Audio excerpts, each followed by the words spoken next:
Hello, in front of me I've got Huawei Mate 10 Pro.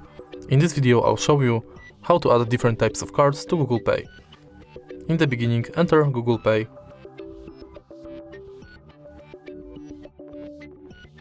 Tap blue button at the bottom of the screen and focus on Loyalty, Gift Card and Public Transport.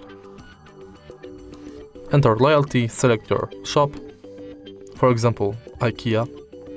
Now scan the card or enter details manually. Let's go further to gift card,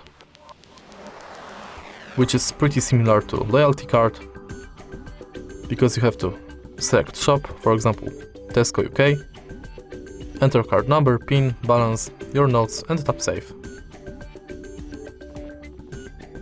Now the last one is public transport. If you are able to find your public transport, enter it. You'll be redirected to a website where you have to finish the inside form. And that's it. If you find this video helpful, please leave like, comment and subscribe.